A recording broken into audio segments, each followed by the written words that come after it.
Bonjour. Bonjour. Oui. Merci le groupe de louange. Ça nous a donné un petit peu de beaux souvenirs de ce qu'on a vécu. Bien apprécié. Parmi les paroles qu'on a entendues, puisque ma vie passera, je ne sais pas ce que demain me réserve, je ne sais pas le temps de ma mort. Je pense que ça va avec le temps, mais il n'y a pas de temps à perdre. Considérant tout ça, je ne sais pas quand est-ce que je vais mourir, je ne sais pas quand est-ce que ce que demain me réserve. Donc, je vous invite à tourner dans Jean chapitre 9. Jean chapitre 9, verset 1. C'est pas la première fois que vous avez entendu un message sur le temps. C'est pas le dernier non plus. Mais moi, personnellement, c'est la première fois que j'entendais un message sur le temps par rapport à ce texte-là qu'on va voir cet après-midi dans Jean 9, 1. C'est un message de Steve Lawson que j'écoutais. Vous savez, depuis longtemps, il ne dort pas beaucoup la nuit. Puis, en moyenne 2, sinon 3, sinon des fois 4, je me réveille la nuit, puis je me lève. Puis, mais je n'écoute pas tout le temps des messages, donc ça j'écoute bien souvent d'autres choses. Mais dans le sens que cet été, à un moment donné, j'ai écouté un message de Steve Lawson sur ce sujet-là. Je vois, c'est tout, ceux qui connaissent Steve Lawson, c'est rare que c'est quasiment 100% comme résultat de message, mais je trouvais ça bien qu'il développe ce thème du temps à partir du texte qu'on va voir ce matin, cet après-midi plutôt. Donc, Jean chapitre 9 et le verset 1. Il dit dans la version d'Arby, et comme il passait, c'est Jésus, il vit un homme aveugle dès sa naissance. Et ses disciples l'interrogèrent, disant, Rabbi, qui a péché, celui-ci ou ses parents, pour qu'il soit né aveugle? Jésus répondit, ni celui-ci n'a péché, ni ses parents, mais c'est afin que les œuvres de Dieu soient manifestées en lui. Mais ce n'est pas là la clé du verset. La clé du verset, c'est le verset 4.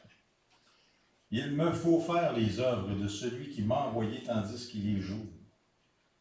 La nuit vient à laquelle personne ne peut travailler. On va prier.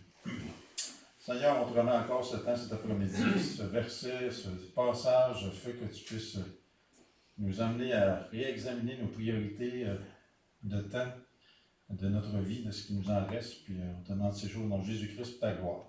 Amen. Amen. C'est intéressant toujours quand on lit un texte de regarder, bon, le Seigneur, on est dans Jean chapitre 9, puis Jésus en est rendu où dans sa vie terrestre? Quand on arrive dans Jean chapitre 9, on arrive à la fin du ministère terrestre de Jésus. Même quand on lit le chapitre 9 de Jean, on arrive à 6 mois avant sa crucifixion. Tu sais, il m'a dit, tu as 6 mois à vivre. Son ministère terrestre, on s'entend, s'est étendu sur plus ou moins 3 ans. On peut dire que le soleil commence à se coucher sur sa vie pas mal. La nuit approche rapidement pour le Seigneur. Et c'est pour ça que lorsqu'on arrive au verset 4 du chapitre 9 de Jean, il y a un genre de sentiment d'urgence que le Seigneur ressent alors qu'il, lui, il sait qu'il approche la fin de sa vie. Puis c'est le même sentiment d'urgence que vous et moi devrions ressentir par rapport au travail que le Seigneur nous a appelés à faire pendant qu'on est encore ici. Vous savez, il arrive un temps où on prend sa retraite de ce qui a été notre carrière, notre métier. Il y en a plusieurs, je ne sais même plus combien d'années ils sont à la retraite, tellement ils sont longtemps. Non, mais il y en a qui sont déjà à la retraite. Il y en a d'autres qui vont un jour tomber à la retraite. Mais, quelle que soit notre situation, qu'on soit à la retraite ou pas, une chose qui est certaine, c'est qu'on ne prendra jamais notre retraite par rapport à ce que Dieu nous a appelés à faire ici sur la terre. Et c'est pour ça que je trouve que c'est un... Vous savez, j'ose pas dire que c'est un texte solennel, parce que toute la Bible est solennelle, tu sais, de premier verset de Genèse jusqu'au dernier verset d'Apocalypse, tout ce qu'il y a entre les deux. La parole de Dieu est solennelle. Mais je trouve que le verset 4 qu'on va regarder après-midi dans Jean 9, cette déclaration du Seigneur, c'est solennel dans le sens que ça nous appelle à réexaminer nos priorités dans la vie. Qu'est-ce qu'on fait de notre temps, en particulier, hein? Pas de temps à perdre. Puis donc, je pense que on devrait repartir d'ici avec un désir renouvelé de réexaminer ce qu'on fait avec notre temps, par rapport au peu de temps qui nous reste, par rapport aussi au travail que le Seigneur nous a appelé à faire. Donc, il y aura seulement 3 points cet après-midi. Le premier point, c'est Il me faut faire les œuvres de... Donc ça c'est le verset clé. Il me faut faire les œuvres de celui qui m'a envoyé, tandis qu'il est jour, la nuit vient à laquelle personne ne peut travailler. Et là, on va voir le premier. Oups, le premier point. Là, vous allez voir les 3 points en même temps. Je vais simplement vous montrer le premier, puis je vais reculer, parce que normalement, il devrait défiler en... L'assignation du travail, donc, il me faut faire les œuvres de celui qui m'a envoyé. L'assignation du travail, donc, c'est le premier point qu'on va voir cet après-midi. Et, dans le fond, il y a une assignation du travail que Dieu a donné à son Fils. Puis ça, on relit ça au verset 4, le début du verset. Il me faut faire les œuvres de celui qui m'a envoyé. Jésus affirme clairement qu'il y a une tâche. Jésus affirme clairement qu'il y a un devoir que Dieu lui a assigné à faire. C'est intéressant parce que Jésus va dire plutôt dans Jean 4, 34, ma nourriture est de faire la volonté de celui qui m'a envoyé et d'accomplir son œuvre. Donc, Jésus se nourrissait de sa mission. Jésus se nourrissait de la raison pour laquelle il avait été envoyé par le Père. Il y avait une énergie intérieure à faire l'œuvre que Dieu a donnée au Fils éternel de Dieu.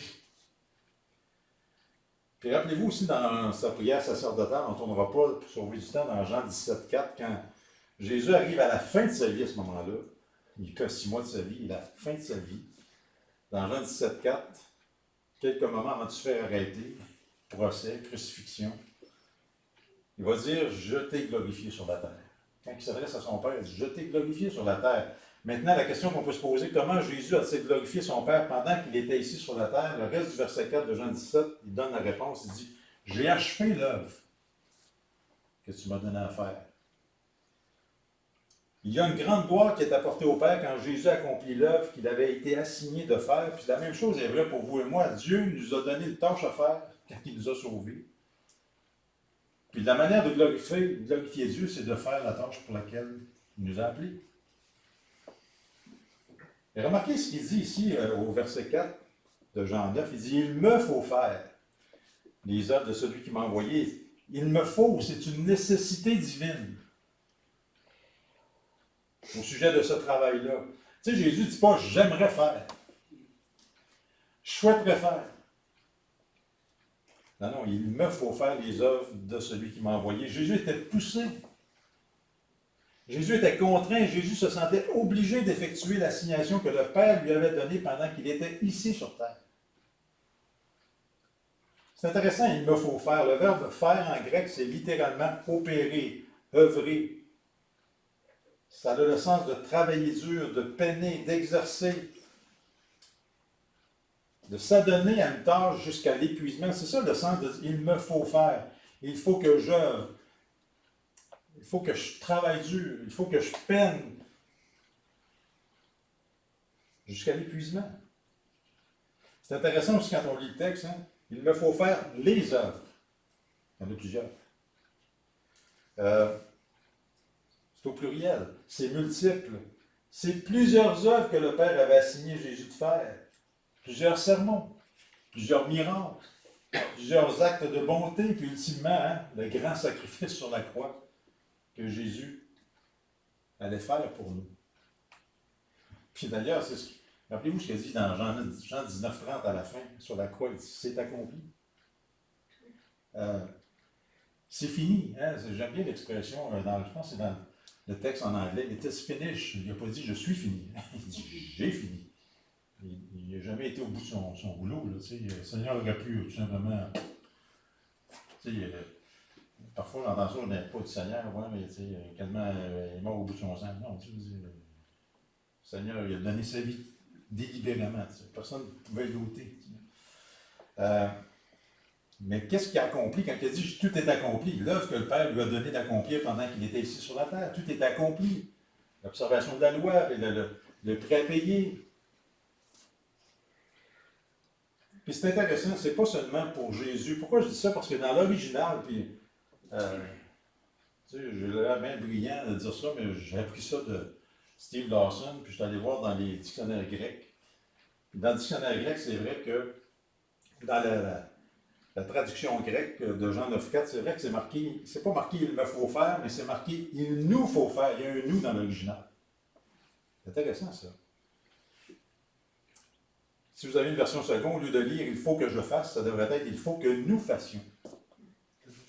Donc, il y a un « nous » et non un « je » dans le texte original. Donc, Jésus est en train de dire aux autres disciples que non seulement lui avait une œuvre que le Père lui avait donnée à faire, mais il y avait une œuvre que le Père leur avait aussi donnée à faire. Il dit « il faut que nous fassions ». Il nous faut que. C'est intéressant, ça. Il nous faut que. Et par extension de l'argument, c'est vrai de tout croyant dans le Seigneur Jésus-Christ, c'est vrai de tout disciple, de tous ceux qui sont nés de nouveau dans le royaume des cieux. Le Père nous a tous prescrit un travail à faire. Tournez avec moi dans Éphésiens 2.10, on retournera tantôt dans Jean 9. Éphésiens 2.10.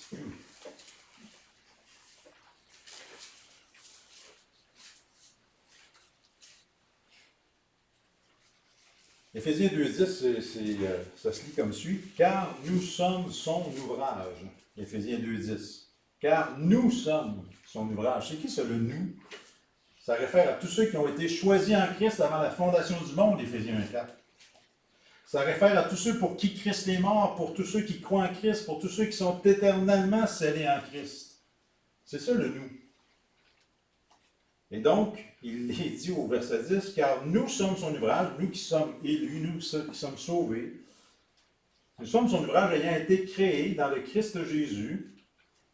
Regardez le texte. Pourquoi on a été sauvés?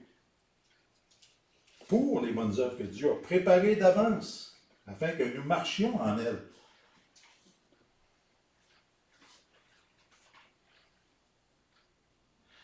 Regardez le verset 8 et 9 qu'on connaît bien aussi, car vous êtes sauvés par la grâce, par la foi, et cela ne vient pas de vous, c'est le don de Dieu, non pas sur le principe des œuvres, afin que personne ne se glorifie. Mais là arrive le verset 10 qu'on vient de lire. Alors c'est bon de se rappeler qu'on est sauvés par grâce, au moyen de la foi, en Jésus-Christ, mais pour de bonnes œuvres. On n'est pas sauvé par nos bonnes œuvres, on est sauvé par la grâce de Dieu afin qu'on accomplisse alors de bonnes œuvres. Et j'aime bien aimer ce que Steve Lawson a dit dans son message. Il dit, nos bonnes œuvres ne nous amèneront pas au ciel, mais nos bonnes œuvres vont nous suivre au ciel. C'est intéressant. C'est vrai que ce n'est pas nos œuvres qui nous amènent au ciel, mais elles vont nous suivre au ciel. Parce qu'on a été sauvés pour les bonnes œuvres. Ça veut dire quoi ça? C'est qu'il y a un travail que Dieu a confié à chacun d'entre nous, pendant qu'on est sur la terre, il y a un travail pour lui qu'on doit faire. Il y a une raison pour laquelle je suis ici sur la terre. Il y a une raison pour laquelle je suis encore ici sur la terre, que je ne suis pas encore mort. Que tu es en... Tu sais, il y a une raison pour laquelle tu es encore ici. C'est pas compliqué, c'est pour que tu puisses accomplir les œuvres que le Père t'a assigné à faire. Tu sais, Dieu ne nous laisse pas sur la terre pour qu'on vive pour nous-mêmes. Dieu nous laisse sur la terre pour qu'on vive pour lui.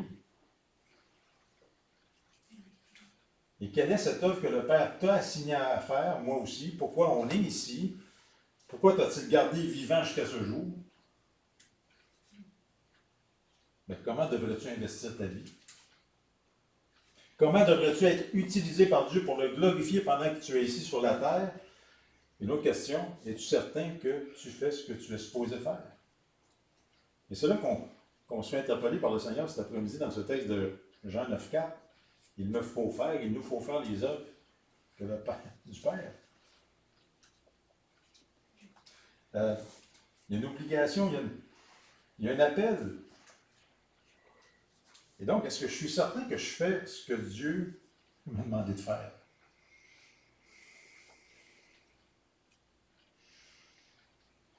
Encore là, je cite Steve Lawson qui disait ceci, il dit « Personne n'est ici pour être en vacances. » Il ne veut pas dire de ne pas prendre de vacances en passant, il ne veut pas dire de ne pas faire de voyage, de se reposer, non, non.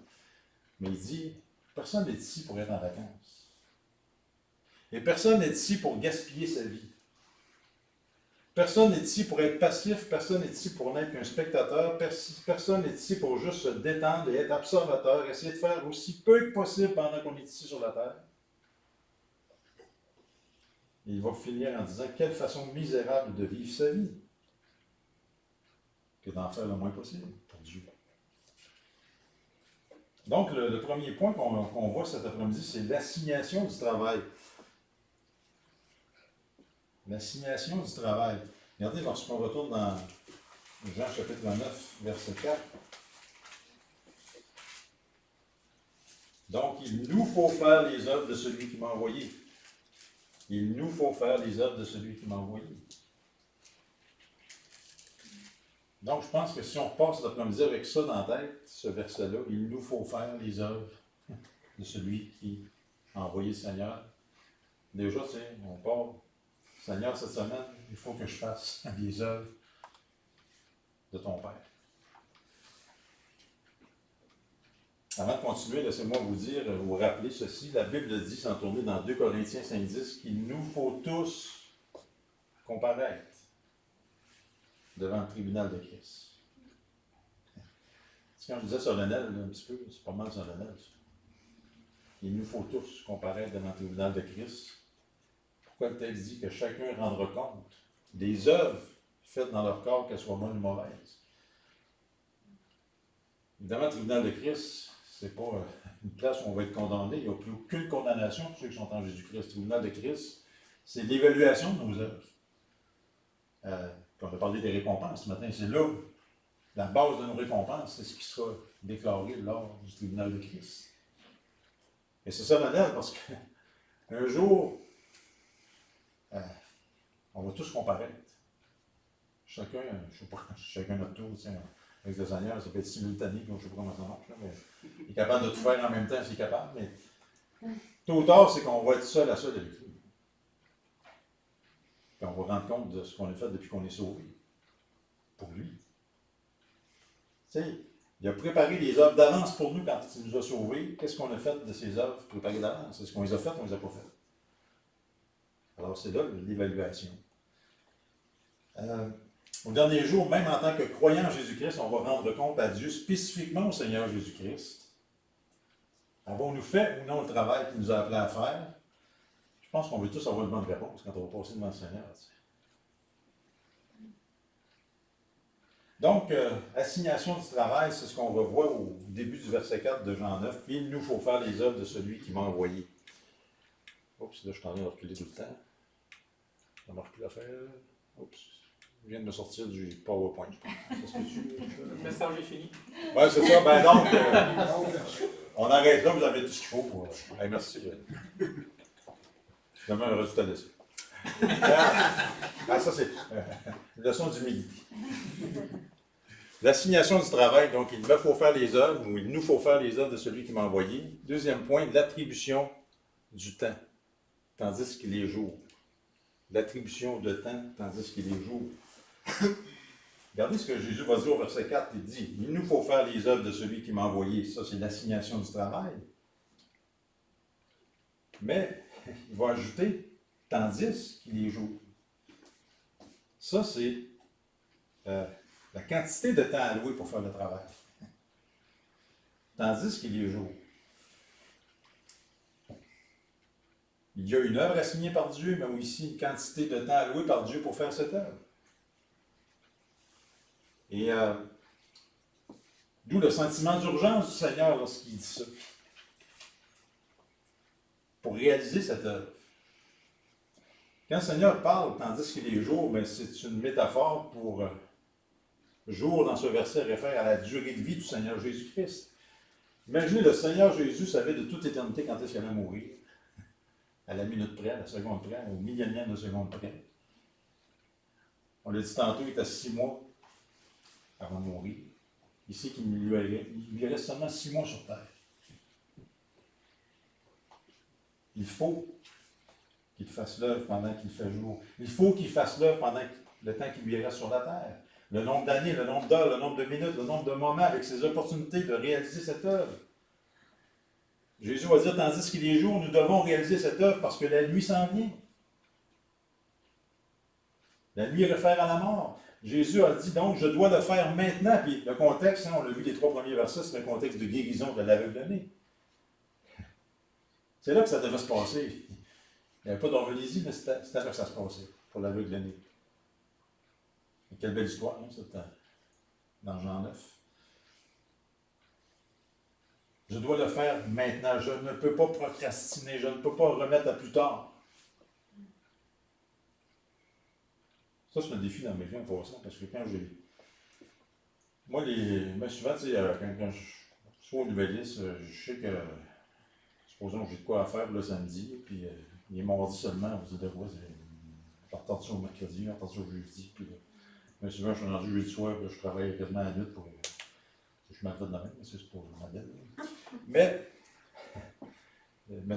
préparer des prédications, même chose. Des fois, c'est bon, là, je sais que là, je travaille dans telle date, dans telle semaine, puis là, finalement, j'attends. Là, j'ai 2 messages à préparer pour grand-mère les 2 prochaines semaines. Là, j'ai fini mon premier, là, je vais commencer mon deuxième. Mais tu sais, ça me prend de la pression, j'ai toujours été de même aux études aussi, là, quand même. J'aimais plus jouer au Pac-Man qu'étudier. Je n'ai pas eu de Pac-Man. Mais, non, le Seigneur est en train de dire, je ne peux pas procrastiner, je ne peux pas remettre à demain, à plus tard. Puis, à travers la vie de Jésus, il comprenait, Jésus comprenait que son temps était compté plus que quiconque, il savait, lui, qu'est-ce qui allait arriver à la seconde près tout le temps. Il y avait un horaire, le Seigneur. C'est intéressant quand, on n'ira pas voir les textes, mais quand il a accompli son premier miracle dans Jean 2, verset 4, quand il a changé l'eau en vin, puis sa mère a fait appel à lui. Rappelez-vous ce qu'il a dit à sa mère. Il dit, mon heure n'est pas encore venue. C'est pas dans mon agenda, c'est pas dans mon calendrier. Puis dans Jean 6, ses frères l'ont pressé à monter à Jérusalem pour s'y montrer. Hey, va te montrer à Jérusalem. Qu'est-ce qu'il dit à ses frères? Il dit, mon temps n'est pas encore venu. Dans Jean 8, 20, personne ne le prie parce que son heure n'était pas encore venue. Ça, c'est extraordinaire. Ça. On a essayé de le saisir à un moment donné. Ça montre quand il s'est fait arrêter dans le jardin, c'est pas qu'il s'est laissé arrêter. Personne n'aurait jamais pu mettre la main sur le Fils de Dieu s'il n'avait pas voulu. Puis la belle preuve, c'est Jean 8, 20, personne n'était capable de le prendre. Pourquoi? Parce que son heure n'était pas encore venue, dit le texte. Et dans Jean 12, 23, Jésus a dit, l'heure est venue pour que le Fils de l'homme soit glorifié. Et pour ça, il est référé à sa mort. Jésus comprenait qu'il était sur un calendrier divin qui avait été prédestiné par le Père avant la fondation du monde. C'est extraordinaire. Avant la fondation du monde, le Père a décidé d'envoyer son Fils. Puis lui, une fois incarné, il marchait sur le calendrier de son Père.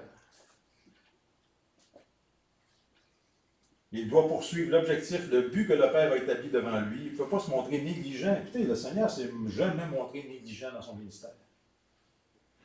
Le Seigneur ne s'est jamais montré paresseux dans son ministère. Fatigué, oui, hein? C'est sûr. Il avait soif, oui. Mais jamais paresseux. Et dans Jean 12, 27, il va arriver pour dire, maintenant mon âme est troublée, et que dirais-je, Père, délivre-moi de cette heure? Mais c'est pour cela que je suis venu à cette heure à croix ici. Étais-tu conscient où il s'en allait? Puis là, il s'en allait vers la croix, puis ça n'empêchait pas dans son humanité de ressentir les angoisses de ce qu'il attendait, non seulement physiquement, mais surtout au niveau de ce qu'il allait subir à notre place, au niveau de la colère. J'aime pas dire que le Fils a été séparé du Père, parce que la Trinité ne se disloque pas. Mais il a senti cet abandon du Père à notre place. Mais c'est pour ça qu'il dit, Père, penses-tu que je vais te prier, délivre-moi de cette heure? Non, non.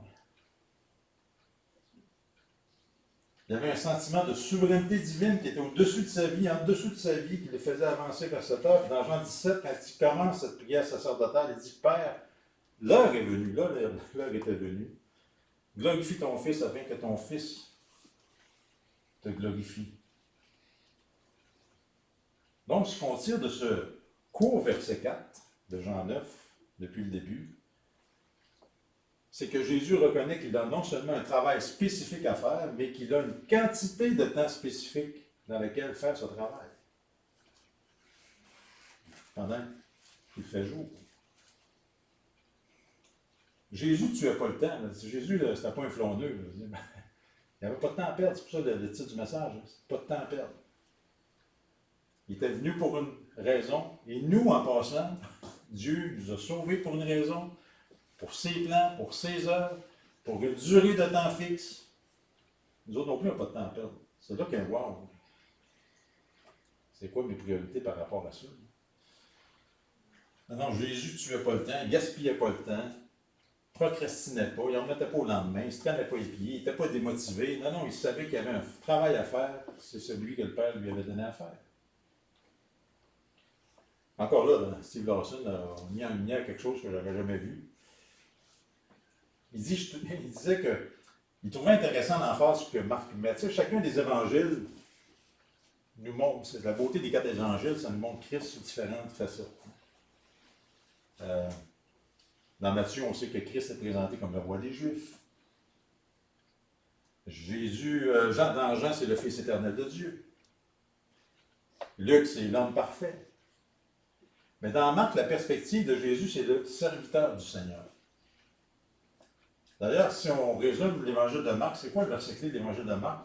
Où la facette du Seigneur, c'est d'être serviteur, c'est Marc 10, 45, car Jésus va le dire lui-même, car le Fils de l'homme n'est pas venu pour être servi, mais pour servir. Et pour donner sa vie en rançon de plusieurs. Et là, Steve Lawson fait remarquer que c'est pour ça que l'évangile de Marc commence avec Jésus à l'âge de 30 ans. Vous remarquez, dans l'évangile de Marc, il n'y a pas de généalogie. Et la raison, c'est que tout le monde se fiche de la généalogie d'un serviteur. Tout ce qui compte, c'est peux-tu faire le travail?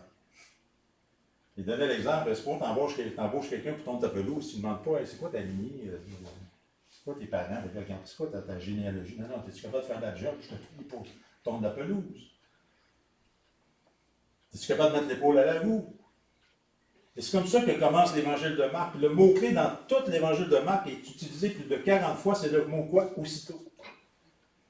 Lisez l'évangile de Marc, c'est aussitôt. C'est de l'action, parce que là, le Seigneur, même son histoire commence à 30 ans, puis là, il n'y a pas beaucoup de temps, aussitôt, ça défile comme ça dans l'évangile de Marc. Je ne prendrai pas le temps de tout voir les textes, vous les connaissez même dans seulement le premier chapitre, combien d'aussitôt qui défilent. Tout se déplace vite dans le ministère de Jésus-Christ alors qu'il poursuit allant de l'avant pour accomplir l'œuvre que le Père lui a donné à faire. Parce que s'il procrastine, s'il se traîne les pieds, qu'est-ce qu'il va faire? Il va déshonorer son Père. Il ne sera pas capable de faire et accomplir le travail que le Père lui a donné à faire s'il se met à traîner les pieds. Puis... Non, c'est aussitôt.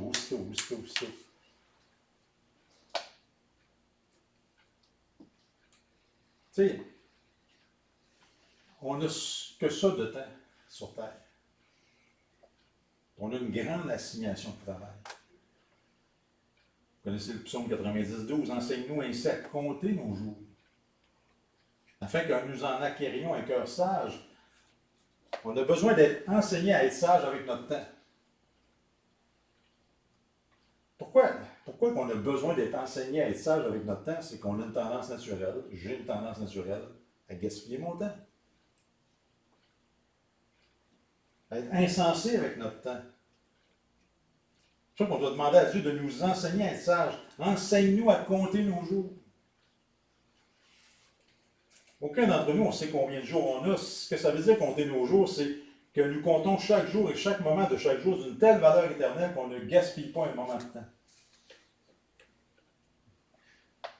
C'est bon de se rappeler que Dieu a prédéterminé le jour de notre naissance. On n'a rien à faire là-dedans. Personne qui a décidé de naître, moi, le 27 janvier, j'avais pas ma date, là, pas mon dossier médical. 52. Proche de la guerre mondiale, non, c'est pas ça. Non, parce que je veux dire, on a chacun notre date de naissance. Dieu a prédéterminé le jour de ta naissance. Tu n'as rien à voir avec ça. Et savez-vous quoi? Dieu a déjà prédéterminé le jour de ta mort, de ma mort.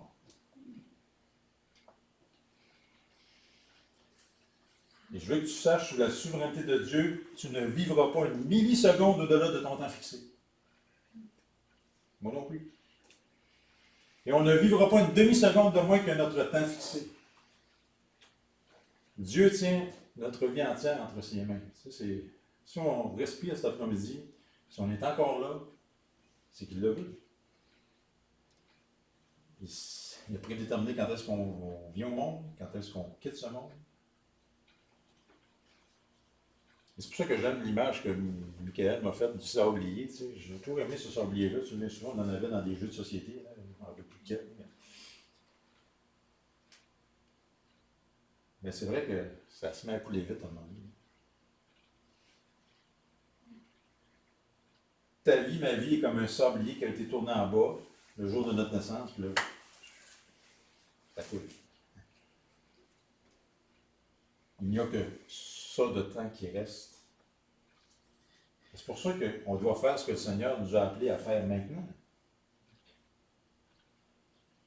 Psaume 139, 16, sans tourner, il dit « Quand je n'étais qu'une masse informe, tes yeux me voyaient. » Il y a tout le débat d'avortement aux États-Unis. Vous savez, on peut dire des fois, c'est-tu épouvantable Donald Trump, comment ça a été épouvantable. Mais le Seigneur se sert de qui il veut, quand il veut. Il s'est servi de Donald Trump pour nommer 2 juges conservateurs à la Cour suprême qui a permis qu'on rétablisse une loi contre l'avortement au Texas. Pour empêcher le plus possible des meurtres d'enfants. Mais là, c'est bien épouvantable, là, c'est le pro-choix. Mais c'est pour dire que l'avortement, c'est un meurtre. Quand je n'étais qu'une masse informe, tes yeux me voyaient. Et sur ton livre étaient tous inscrits, c'est ça qui est beau, les jours qui m'étaient destinés avant qu'aucun d'eux n'existe. Dieu a déjà compté chacun de tes jours. Tu ne peux pas en acheter plus. Tu ne peux pas en perdre moins. On a une attribution de temps chacun. Job 14, 5, si ces jours sont déterminés, si le nombre de ces mois est par-devers à toi, si tu lui as posé ces limites qu'il ne doit pas dépasser, Dieu a établi la limite du temps que vous et moi serons ici sur terre. Lui, il sait combien de temps il reste. Combien il reste de petits grains dans le sablier. C'est pourquoi Proverbe 27.1 dit « Ne te glorifie pas du jour de demain, car tu ne sais pas ce qu'un jour enfantera. » On ne peut pas dire de ne pas faire de projet, de ne pas être prévoyant, de ne pas planifier sa retraite, de ne pas... il faut être responsable. On ne sait pas ce que le lendemain va enfanter. 2 Corinthiens 6.2, « Voici maintenant le jour favorable, voici maintenant le jour du salut. » Le texte clé dans Éphésiens 5.16 dit de racheter le temps car les jours sont mauvais. J'aime bien la version d'Arby qui dira de saisir l'occasion, au lieu de racheter le temps. Saisis l'occasion. La parole vivante va dire faites un bon usage de toute occasion qui se présente à vous. Hein, c'est bon la parole vivante pour Éphésiens 5.16. Faites un bon usage de toute occasion qui se présente à vous. Version Top parlera de mettre à profit le temps présent. Question qu'on se pose, combien de temps me reste-t-il? Combien de temps te reste-t-il? Pensez-y de secondes, c'est toute une miséricorde que Dieu nous fait de ne pas le savoir. Parce qu'on serait stressé. Quand quelqu'un se fait dire, là, dans le cabinet du médecin, il te reste tant de jours, tant de semaines à vivre, t'as beau être chrétien, il y a un certain stress physique. Normal. Je pense que c'est une très grande grâce, miséricorde, qu'on ne sait pas quand est-ce que ça va arriver. Parce qu'on serait stressé. Combien Dieu est bon de ne pas nous dire combien proche on est de la fin de notre vie, puis lui, le Seigneur le savait de toute éternité combien il restait de temps. Quand il arrive dans Jean 9, à 6 mois ou presque de sa mort, il sait qu'il n'y a pas de temps à perdre de guérir cet aveugle-né parce qu'il y a un but derrière ça.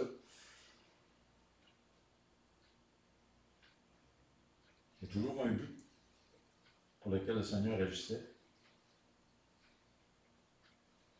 Donc, on ne sait pas quand est-ce que nous, ça va finir, combien de temps il nous reste, mais d'un autre côté, on sait que il en restait pour plusieurs d'entre nous. Tu sais, à moins qu'ils découvrent vraiment des médicaments là, pour nous faire vivre jusqu'à 150 ans, mais...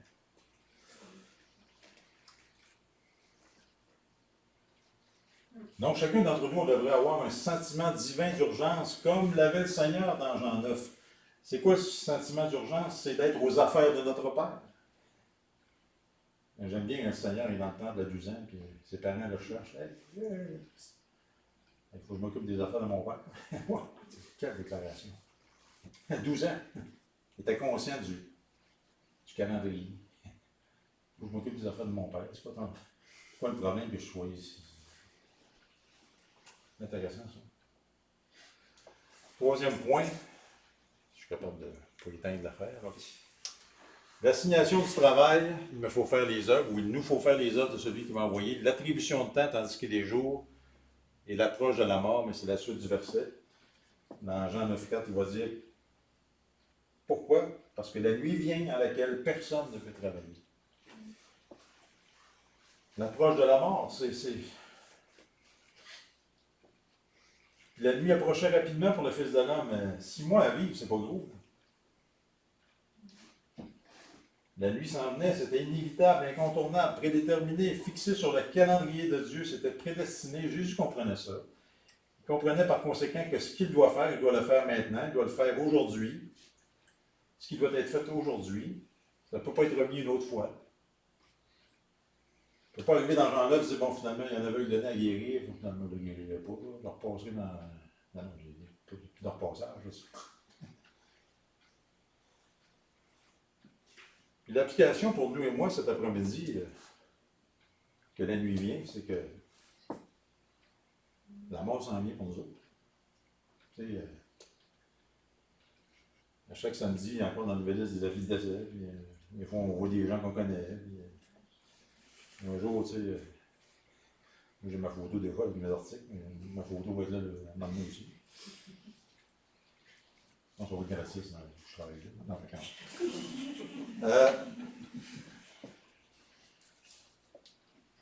Non, mais, tu sais, les statistiques, une personne sur une meurt, c'est sur des statistiques. Puis même présentement, je ne veux pas vous décourager, on est en train de mourir actuellement. Mourir actuellement. On est en train de mourir actuellement. Dès le jour ou la première seconde de notre naissance, exactement, c'est le processus qui s'annonce. On est en train de mourir en ce moment même. Et, écoutez, on en a fait allusion ce matin, si nos corps déclinent, on vieillit, on devient plus fatigué. Moi, je vous dis, nos deux, les éboires le soir, c'est fantastique. Moi, je n'ai pas l'argent pour l'avoir automatique comme mon frère. Mais ça pour dire que le problème, c'est que s'il y a une panne électrique, ça va y prendre un oui. Voilà, la grue qui va arriver. Bref, tu sais, des avantages électriques, je crois. Mais tout ça pour dire que mon épouse et moi, le soir, tu sais, puis plus qu'on vieillit, plus on l'apprécie notre désespoir. La marque des épaules, j'ai oublié. Mais, qu'on s'est fait donner. Mais, on est-tu bien? Moi, je dis, on est plus fatigué le soir qu'avant. Je disais ça aux frères et sœurs de grand-mère, nos réunions du jeudi soir, comme nous autres, c'est le mercredi soir. Mais c'est quand même un défi. C'est pas une excuse de ne pas aller à l'Assemblée le soir, mais c'est quand même quelque chose. C'est après souper, dire, bon, c'est un effort. Plus qu'on vieillit, plus c'est un effort. Donc, je suis content parce que dernièrement, on a vu des gens qu'on ne voyait plus le jeudi soir. Ça a peut-être exhorté. Parce que je leur disais aussi, quand on pense aux marches, on parcourait des kilomètres, des centaines de kilomètres pour aller voir le Seigneur. Nous autres, il y en a ceux qui ont moins d'excuses que nous, la grand-mère, pour venir à l'Assemblée après 2-3 vues. Mais tout ça pour dire, on est quand même, hein, le soir, on est fatigué. Tout ça pour dire que nos corps déclinent, on vieillit, on devient plus fatigué, on a moins d'énergie. On a moins d'énergie pour faire la même quantité de travail que Dieu a préparé d'avance pour nous. Alors, si je remets encore à demain le travail que le Seigneur m'a demandé à faire aujourd'hui, je vais être encore plus fatigué demain. Il ne faut pas que je remette à plus tard ce que le Seigneur m'a demandé de faire. Puis si je remets à l'année prochaine, c'est encore pire. T'sais. Non, l'œuvre de Dieu doit être faite maintenant, aujourd'hui. Et quel que soit le travail que Dieu t'a assigné à faire sur cette terre, fais-le et fais-le maintenant. Il ne laisse pas ce moment et ce temps passer. Je pense que j'avais déjà fait une étude sur Jonathan Edwards ici, il y a quelques temps, puis Jonathan Edwards avait déjà fait un message sur le temps. Hein, c'était le caractère précieux du temps et l'importance de le racheter, c'est son titre. Un homme de Dieu des années 1733-34 qui prêchait ça. Il avait pris le texte d'Éphésiens 5,16, racheter le temps, puis il avait rappelé comment le temps est précieux parce que ça affecte notre éternité, ce qu'on fait de notre temps. Puis c'est si incertain le temps qui nous reste, qu'on a. Une fois qu'on l'a gaspillé, on ne peut plus le récupérer. Si un homme riche peut perdre de l'argent en bourse, puis peut-être se refaire. Mais nous autres, quand on perd notre temps, le temps, on ne peut plus le perdre. Il avait parlé dans son message de l'oisiveté, de la méchanceté, des différentes façons que l'homme a gaspillé son temps dans des poursuites mondaines qui n'avaient à rien. Puis pour améliorer notre usage du temps, il disait, considérons notre redevabilité envers Dieu. On va rendre compte à Dieu, on l'a dit tantôt, au dernier jour. Puis on a déjà assez perdu de temps, arrêtons d'en perdre davantage. Donc, on doit investir notre temps dans ce qu'il y a de meilleur, soit chercher à glorifier Dieu, vivre pour lui, accomplir le travail que le Seigneur nous a donné à faire pendant qu'on est ici sur terre, parce que combien court est le temps que nous avons à donner encore. Et c'est pour ça que je pense qu'il faut repartir en quasiment mémorisant si on est capable. Et j'ai mis le nous parce que c'est vraiment le littéral. Il nous faut faire les œuvres de celui qui m'a envoyé, tandis qu'il est jour. La nuit vient, à laquelle personne ne peut travailler. On va terminer par un autre prière. Seigneur Dieu, merci pour ce texte. Père, quelle exhortation de ton Fils, alors que dans Jean 9, il est à quelques 6 mois de sa mort. Lui qui savait exactement à quel moment, puis Père, qui savait qu'il y avait cet aveugle-né à guérir. Ton Fils n'a jamais perdu de temps, n'a jamais été négligent, paresseux. Et Père, ça nous rappelle que tu nous as sauvés pour un but, non pas par les œuvres, mais pour les œuvres préparées d'avance. Et Seigneur, tu nous as préparé d'avance des œuvres dans lesquelles on doit entrer. Et Père, on doit tous te confesser du gaspillage de temps pour nous-mêmes, du gaspillage de temps, peut-être même parfois dans le mal, du gaspillage de temps pour notre ego, pour nos goûts à nous. Seigneur, je ne veux pas dire que toi-même, Seigneur, qu'il arrivait parfois que tu prenais tes disciples à part pour qu'ils se reposent. Et ça ne veut pas dire de ne pas se reposer, pas se détendre, pas voyager, pas prendre sa retraite, mais pour le temps qui nous reste, Seigneur, mets-nous, et c'est à chacun de nous de répondre à ça vers toi. Tu connais nos cœurs. Qu'est-ce qu'on peut améliorer dans notre temps de lecture, notre temps de prière, notre temps d'implication dans l'Assemblée locale? Qu'est-ce qu'on peut faire pour toi? Et Seigneur, on est reconnaissant parce que tu es un Dieu miséricordieux qui ne fait pas de reproches, mais qui nous montre ce qu'on a à corriger dans nos vies. Puis, Seigneur, fait que à partir d'aujourd'hui, peut-être si on devait se reparler dans quelques temps, est-ce qu'on a amélioré des choses par rapport au temps qu'on passe en ta présence? Et on te demande toutes ces choses dans Jésus-Christ pour ta gloire. Amen. Amen.